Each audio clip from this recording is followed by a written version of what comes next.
Welcome to Entrepreneur Conundrum with Virginia Purnell, where growing entrepreneurs share how they get visible online.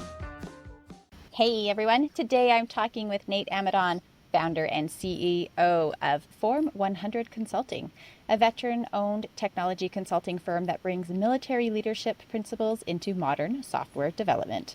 Nate spent over 20 years in the U.S. Air Force as a C-17 pilot, logging more than 4,000 flight hours, including 800 combat hours, and earning 5 Air Medals for his service in Iraq and Afghanistan.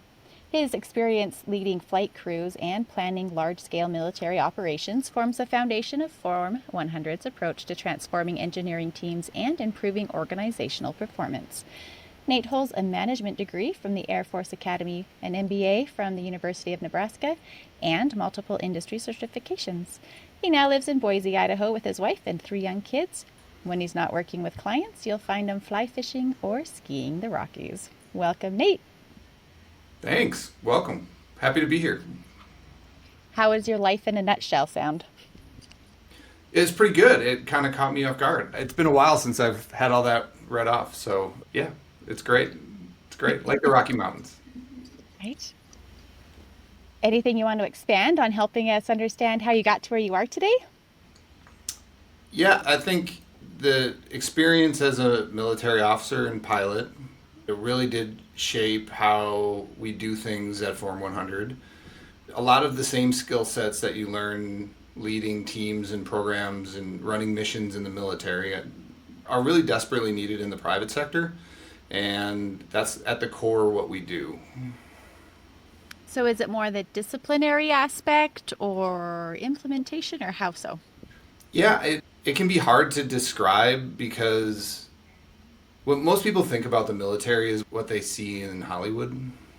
And they think there's a very command and control type of environment, when in reality, it's a lot of building high performing teams, trying to really understand what's going on for the mission, what the actual mission is, and then working together and communicating to get the mission completed. In the private sector, a lot of that is missing sometimes, of just driving really tight alignment between what is it we're actually doing, how are we going to do it, and then problem solving our way to actually success and execution. So really it's like the communication aspect. Yeah, that's a huge piece of it, right? You have to be able to communicate with everybody on the team. And then at the same time, you have to be really clear about what it is you're doing. And as wild as that sounds, that can be the biggest hurdle, especially the bigger the organization gets, to difference between executing value and just kind of spinning your wheels. So who do you work with these days? So we tend to work with large enterprise organizations, and what we do at Form 100 is really embed with software development organizations, technology teams, to drive between the business priorities and actually the teams executing the work. And so the bigger the organization, the bigger the bureaucracy, the harder it is to keep that alignment. We work with large enterprises, usually in the services, manufacturing, CPG type of space.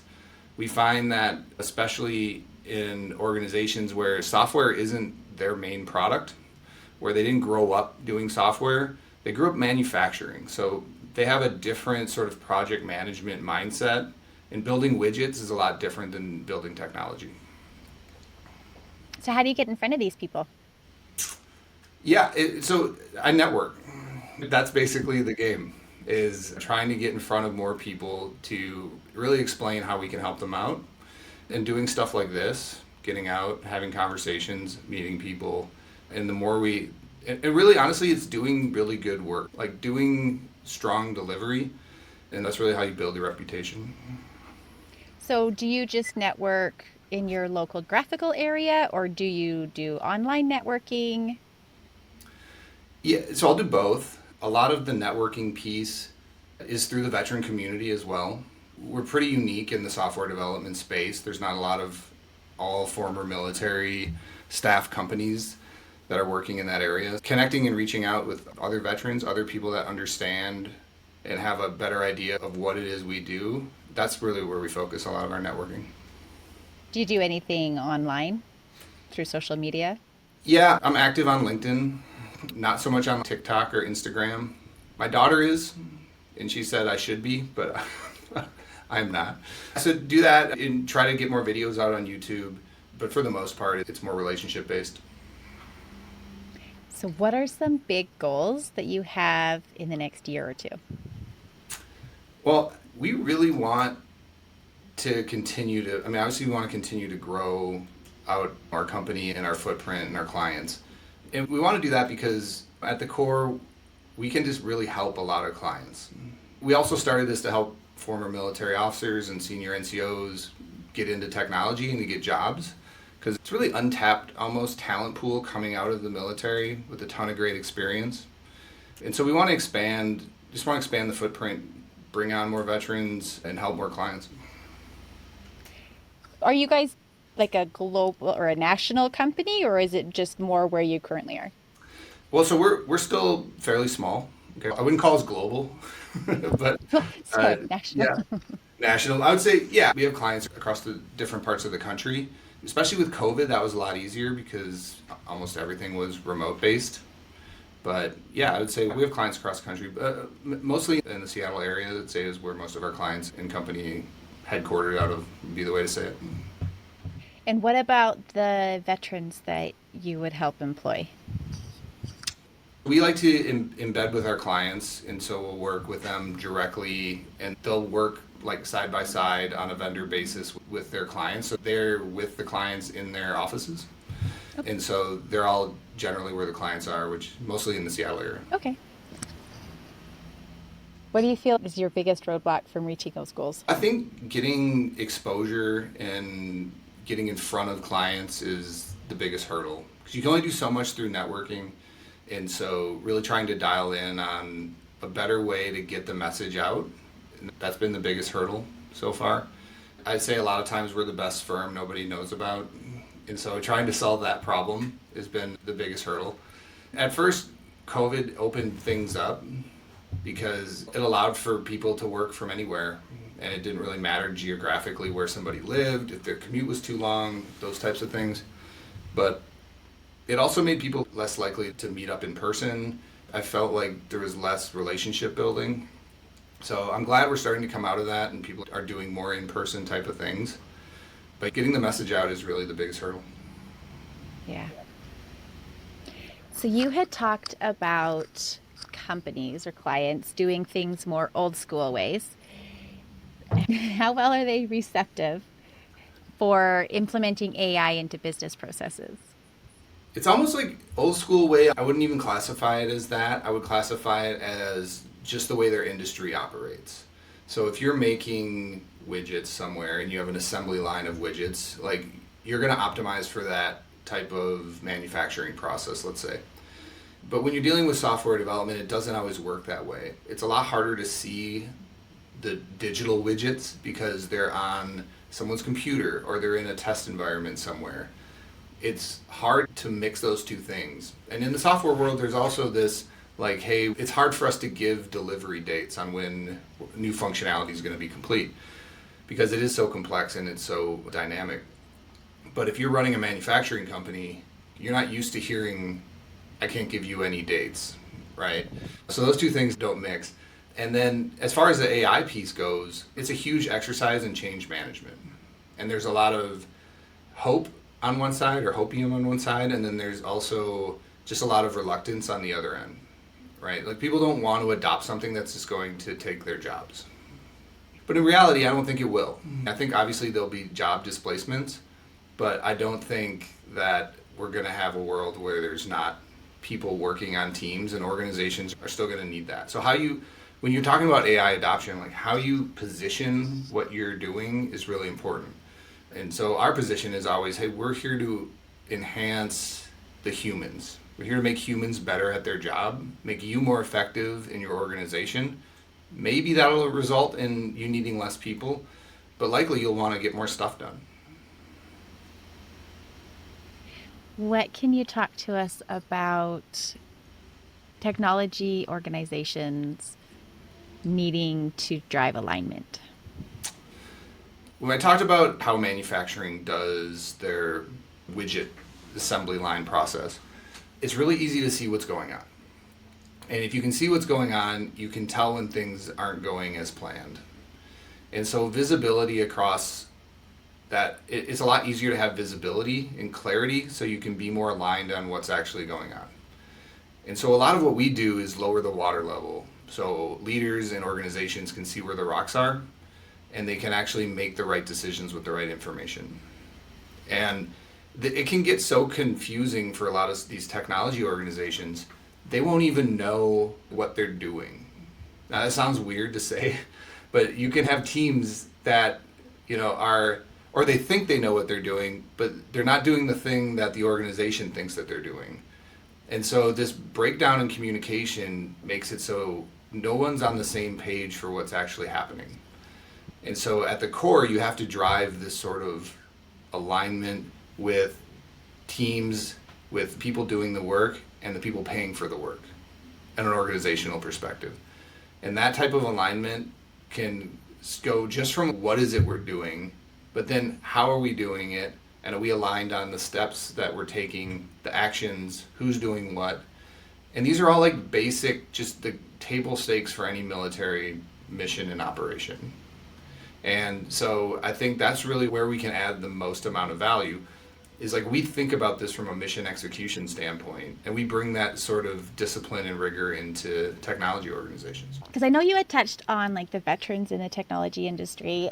Is there anything else you want to talk about with that? Because I guess I don't really know much about the different aspects or roles that are really in that industry, but because your certification or training that you got from there, I thought was really cool.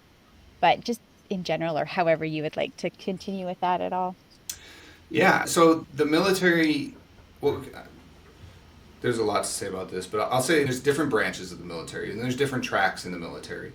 And so there's really enlisted, and then there's an officer track. And there's warrant officers in between. And so in the officer track, you graduate from a 4-year degree, then you go to officer training, or you go to a service academy or ROTC. And you're essentially trained from the get-go to lead teams and people in programs. And then on the enlisted track, you start off going through basic training, but then eventually you become a non-commissioned officer or an NCO, and then you become a senior non-commissioned officer. And really at that point, you're acting a lot like an officer where you're leading teams and programs. And so what we specialize in is finding the people that have been trained and have experience leading teams and programs to execute the mission in the military. And we take that skill set and bring it into the private sector and the software development realm. Now that there's a huge swath of different things you can do inside the military. So I was a pilot, and we have people in the Army that were infantry officers, and then we have people in the Navy that were maybe they were officers on nuclear subs or on aircraft carriers, or even some that were logistics and supply. So there's a whole breadth of experience that you get from different roles in different positions inside the military. And then when you get out, all of that skill set and all that experience is super valuable, because private sector organizations are groups of people trying to get things done. And all the same scenarios and issues that you dealt with in the military, as far as making sure everyone's on the same page and making tough decisions without all the information, just making the call and being comfortable making a decision. And so that skill set in the private sector, I think, is super valuable and needed. And so that's really what we do. Okay. What is the best advice that you have ever received? Ever received? I think I got told once, you should always seek to understand.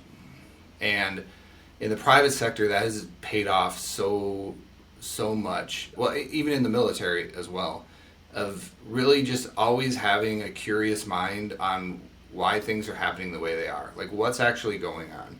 Because especially as a consultant, and when you come into a new organization, you're really quick to want to solve things right away. But taking the time to understand that you don't actually know all of the different dynamics that are going on, and taking your time to just seek to understand what's the goal and what you're trying to do, and then why is it happening, and trying to really understand the core problems before trying to make decisions to fix it, has been super valuable Super valuable advice.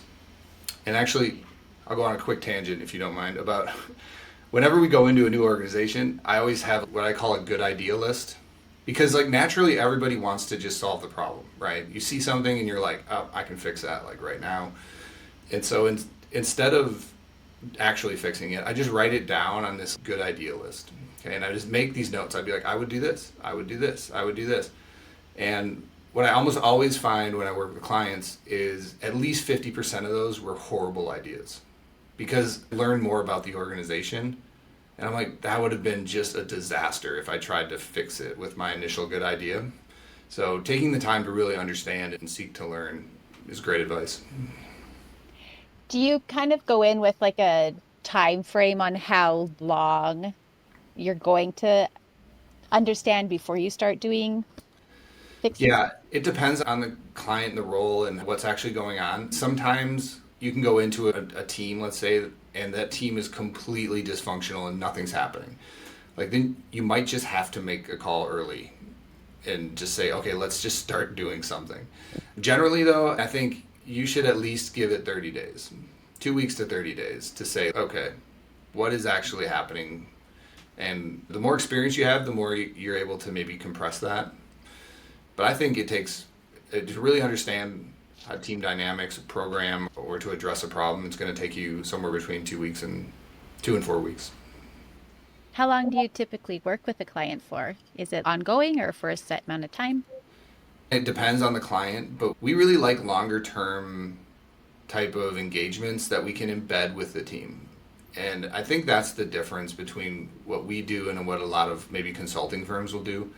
Because they'll parachute in, try to do an assessment, give you the solution, and then leave. But the execution piece is the most important piece, right? Everyone can have a good idea, but if you don't have a good idea that you can actually accomplish, then it's not that great of an idea. So we like to embed with the teams because that's when you can really, that's when like the leadership aspect really starts to pay off because you start building trust between the people on the team. You start understanding who the stakeholders are, what they really need, and you can really drive a lot of results that way. So I like longer term engagements generally. It's also more fun because you can see great results at the end. Do you ever find that partway through you need to change course a little bit? Yeah, unfortunately, yeah. And I think part of doing this type of work, just part of any sort of operation, especially in the military, I think it becomes more important. You have to be humble enough to know that you're wrong, that you could be wrong, that this idea or this decision might not be the right decision. But it's better than not making the decision because then you figure out quickly what doesn't work. And you have to be quick to decide, but you also have to be quick to pivot. I mean, in business, right? Yeah, it's the same thing. And this is where staying for the implementation is really helpful too. Yes. Yeah, because the longer you're with a client in an organization, the better the relationships become and the higher the trust level becomes. And you understand the culture more and you become more effective. And one of the things we do is we're always incrementally improving. And over a long period of time, like small incremental improvements consistently have like massive difference, right? It's the compounding interest example from saving your money.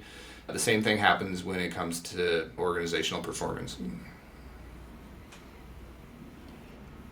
We've covered a few things. Is there anything else that you would like to talk about that we haven't yet? Yeah, one thing I maybe just briefly touch on, because we talked about AI a little bit, and I see a lot of organizations struggling right now with how to implement AI in a valuable way. And I have so much empathy for leaders in these organizations because there's such a desire from executive leadership to be AI first, to do AI everything. There's so much noise out there when it comes to what you should do. All these third-party tools. Every day there's the new AI app that solves your problem. And I think organizations would do a lot better focusing on how to implement AI as opposed to what to implement. and really build the foundational processes, if that makes sense. So focusing on actually mapping out how your processes work, and then going through the Lean Six Sigma exercises of process improvement, and then simplifying and making sure it's aligned and makes sense before you automate. And because then you can build like incrementally valuable automations that you can sustain over a long period of time. And so the organizations that are grasping for straws and just trying to implement the third-party AI tool, the latest, greatest thing, I think you're going to be much better off spending your time trying to build a sustainable program that uses AI and automation, as opposed to just having somebody else solve it. Because capabilities are going to just keep coming out, and they're going to be left behind if you don't have the process to actually sustain and adopt an automation program or an AI program. Yeah, those are the people that are going to be around in the next few years. Yeah, AI is definitely not slowing down, but it's more important than what you use. Yeah. Mm-hmm. How can we learn about you and what you do? You won't find me on TikTok. We covered that already. Okay. Man, Yeah, dancing videos. Come on. Finding me on LinkedIn is probably the best way, and our website as well. Perfect. What's your website? It's www.form100consulting.com. Perfect. All right. Well, thank you very much for being with us today. Yeah, thanks, Virginia. Appreciate it. Welcome to Entrepreneur Conundrum with Virginia Purnell, where growing entrepreneurs share how they get visible online. Thank you so much for joining us today. Be sure to subscribe and leave some love through a review. And I'll catch you on the next episode.